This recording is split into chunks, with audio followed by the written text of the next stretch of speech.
Hello, bienvenue à toi dans ce nouvel épisode. Tu écoutes Être libre, le podcast des créateurs atypiques, ces esprits qui sortent du lot, qui ne collent pas aux valeurs du monde actuel et qui veulent justement en bâtir un nouveau.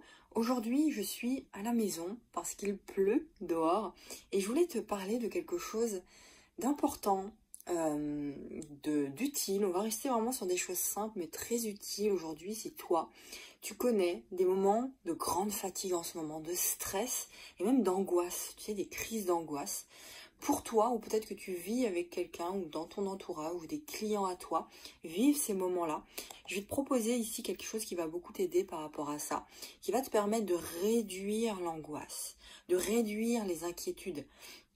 Ce sont des choses que je vais te proposer ici, que je fais personnellement, qui sont simples. On va vraiment rester sur des choses concrètes.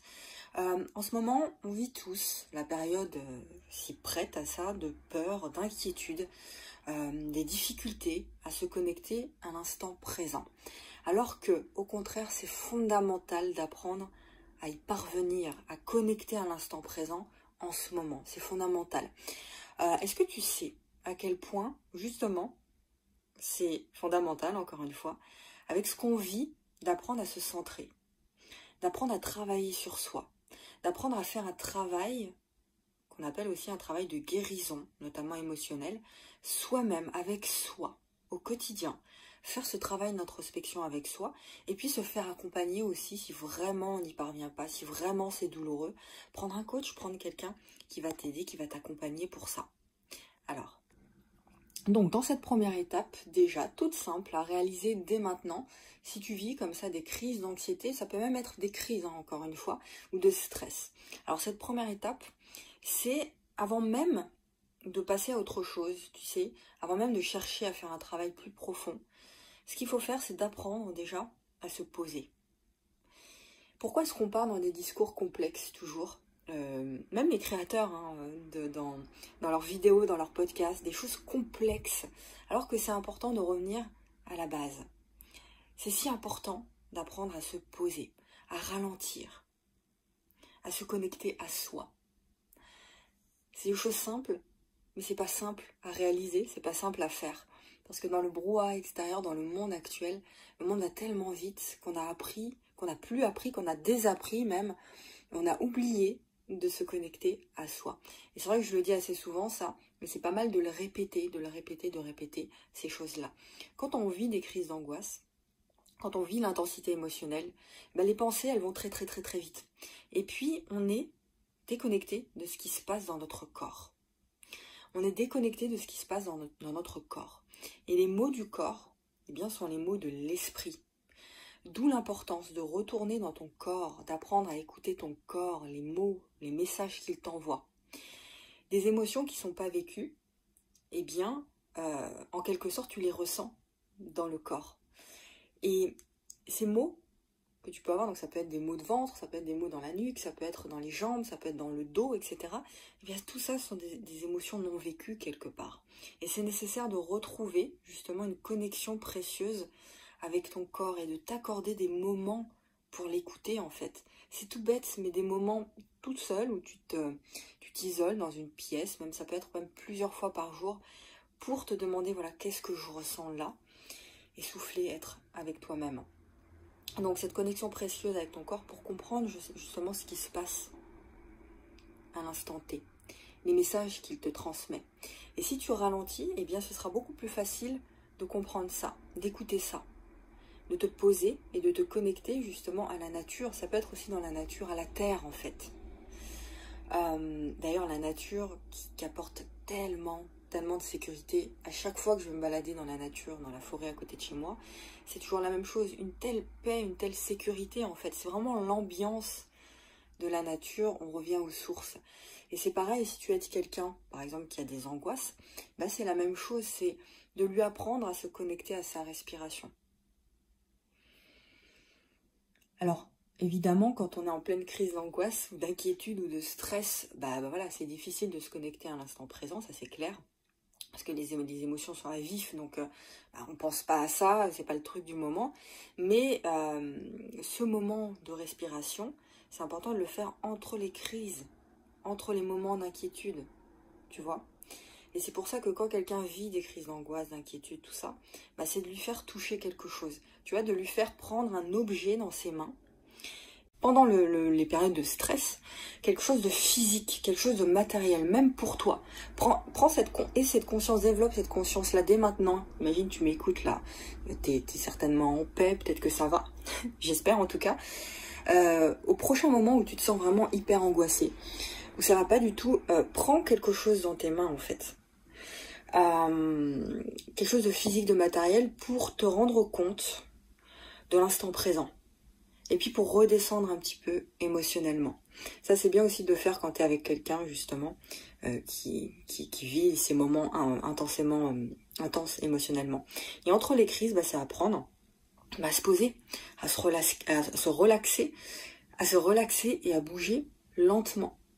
Tu vois, lentement, donc ça peut être en faisant du yoga, moi c'est ce que je fais.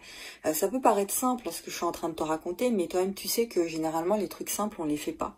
On cherche toujours des trucs compliqués parce qu'on se dit bah si c'est tellement simple, c'est que ça doit pas marcher quoi.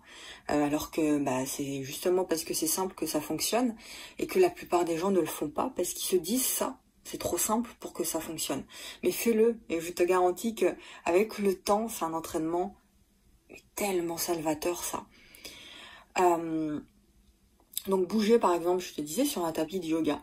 Le yoga, ça a changé ma vie. Il y a plein de vidéos pour les débutants au yoga en fait que tu peux trouver sur internet. Et le yoga, c'est pas pour les gens perchés. Souvent, le yoga a une mauvaise presse, on va dire. Les gens voient le yoga comme quelque chose pour vraiment les gens bizarres, tu vois, pour les gens qui sont vraiment perchés, les gens un peu dans la haute spiritualité ou je ne sais quoi. Le yoga, c'est pas ça, c'est une pratique de détente, c'est une pratique, c'est un art en fait qui est accessible à tout le monde, c'est un moment pour toi. Donc justement, c'est un moment pour tout le monde et ça devrait vraiment être recommandé, mais plus que ça en fait. On a du mal à prendre ce temps-là pour nous. Bouger sur un tapis donc de yoga par exemple. Donc tu te poses quelques minutes, pas besoin de longues périodes si tu as peu de temps, quelques minutes plusieurs fois par jour, ça suffit. Et tu entraînes comme ça ton esprit à te poser, à se connecter à l'instant présent. Donc, je te disais, si c'est 3-4 minutes, c'est ok. C'est juste, voilà, je prends ce temps pour moi. Un point important aussi, quand on fait souvent de la méditation, du yoga, on se dit... j'ai foiré ma séance en fait, tu vois, parce que souvent on se dit j'ai trop pensé, j'ai pas réussi à me détendre, etc. Un point important qui est rarement dit, il n'y a pas de séance gâchée. Ça n'existe pas en fait. Il n'y a pas d'instant gâché dans le domaine de la méditation, du yoga. Parce que chaque moment doit être vécu. Si tu vis ce moment-là, c'est que tu avais besoin de le vivre. Donc c'est pas un moment gâché. Il n'y a pas de bon ou mauvais moment de relaxation. Il y a des moments, c'est tout. Il y a l'instant présent, c'est tout. Donc, même si c'est que 1 minute, fais-le. Et tu verras qu'avec le temps, eh bien, tu verras les crises de stress, d'anxiété vont s'apaiser. Vraiment. Qu'est-ce que je voulais te dire aussi? D'ailleurs, même sans anxiété, hein, là on parle le thème de l'épisode, c'est l'anxiété, le stress, etc. Mais même si tu n'as pas de période d'anxiété particulière ou autre, c'est important de le faire quand même, de travailler ses émotions, de se recentrer, d'aller chercher ce qui bloque en soi. C'est fondamental et la méditation, le yoga et d'autres pratiques hein, d'ailleurs aident à ça. Alors, un deuxième élément que je voulais voir avec toi aujourd'hui concernant l'anxiété. Voilà, si tu es quelqu'un qui fait de l'anxiété. Un autre élément concernant l'anxiété que je voulais voir avec toi aujourd'hui, c'est d'apprendre à distinguer ce que tu contrôles de ce que tu ne contrôles pas. Le lâcher-prise. Et souvent, quand on vit comme ça des périodes de grand stress, c'est qu'on voudrait que les choses soient de telle manière, comme on voudrait en fait. De la manière dont on voudrait qu'elle soit. Mais c'est pas le cas. Et c'est souvent la raison pour laquelle on développe du stress, des angoisses. Donc là, on a besoin d'apprendre à lâcher prise, en fait, sur ces choses-là. C'est un peu comme si je te disais, on va faire une image, je vais te proposer d'imaginer ça. Imagine dans ta main, dans ta paume de ta main, il y a un diamant. Ok, à l'intérieur, donc tu as la main paume vers le haut, hein, et puis tu as un diamant. Et je vais te proposer de mettre ta main avec le diamant à l'intérieur paume vers le bas. Donc tu retournes ta main vers le bas. Et pourquoi quand on a des périodes de stress comme ça, on a du mal à lâcher prise? Parce qu'on se dit, si je lâche prise, eh ben, je vais lâcher le diamant que j'ai dans la main là. Et cette métaphore, elle vient pas de moi, elle vient de Maryse Lehoux, qui a aussi une chaîne de yoga justement, qui s'appelle Yoga Diva, non Diva Yoga, que j'aime beaucoup d'ailleurs, et qui explique cette métaphore du diamant, comme je suis en train de te le faire ici. Donc tu as le diamant dans la main, paume vers le bas, et si tu ouvres la main, si tu lâches prise, tu vas lâcher le diamant. Et ce diamant a tellement de valeur pour toi que tu n'as pas envie de le lâcher. Tu veux pas perdre ce diamant en fait. Donc tu vas le tenir ferme, ferme, ferme comme ça. Et tu auras du mal à lâcher prise. Et c'est ce qui se passe dans l'anxiété. Et apprendre à lâcher prise, c'est comme si tu avais toujours ton diamant dans la main. Mais au lieu d'avoir la paume de la main vers le bas, tu as la paume de la main vers le haut. Et comme ça ton diamant, lorsque tu ouvres ta main, il peut briller au monde en fait. Et tout le monde en profite de ce rayonnement. C'est la même chose pour toi. C'est la même chose avec ce que tu portes en toi. Quand tu te sens submergé comme ça, tu peux pas rayonner. Tu peux pas lâcher prise. Il faut apprendre à le faire. Pose-toi sur le sol, un tapis, dans la nature. Va respirer. Et dès maintenant, tu peux le faire ça.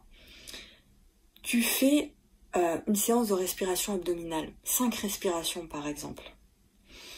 Et au moment, tu sais, où tu expires, ben là tu lâches tout. Tu évacues en fait. Tu laisses partir.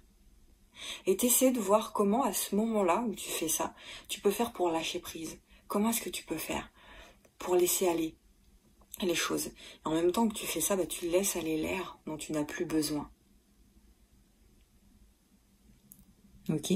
Tu fais 5 respirations abdominales. Tu fais 5 respirations abdominales comme ça. C'est ce que je voulais te partager aujourd'hui. On pourrait aller plus loin, tu vois, dans le truc, mais je voulais rester simple, vraiment concret ici, pas besoin d'aller plus loin. C'était 2 astuces pour, deux trucs en fait, pour te reconnecter à la terre, te poser. La première chose, c'était ça, l'importance de faire ça. La deuxième chose, l'importance d'ouvrir ta main pour lâcher prise. Et ça va vraiment, vraiment beaucoup aider à réduire les inquiétudes. En ce moment, c'est un truc de ouf, ce qui se passe, beaucoup d'inquiétude, de peur, d'anxiété chez la plupart des gens avec qui je parle, que je côtoie. En plus, sont des hypersensibles, des introvertis, des gens atypiques, donc c'est encore plus intense pour eux. Donc c'est encore plus l'occasion pour toi de faire ça. Ça va te permettre vraiment d'être toi-même, et je terminerai là-dessus. Vraiment, écoute ça, cette conclusion.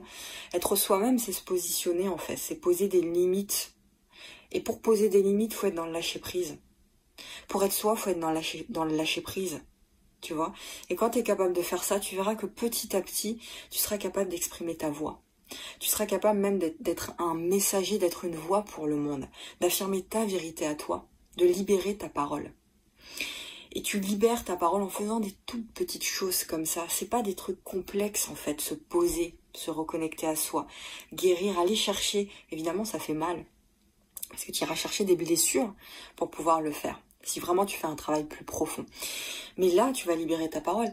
Et puis, ça va te permettre aussi de poser des limites. D'être vrai avec toi-même. De faire vraiment ce qui t'inspire dans la vie et ne pas être dicté par les autres, par le regard des autres. Parce que souhaitent les autres pour toi. Tu vas être dans ta propre vérité. Tu vois ? Tu vas les toucher et chercher, trouver ton identité profonde. C'est ça aussi, s'affranchir de ce qui ne parle plus, des codes, des conditionnements, des limites du système, de la société.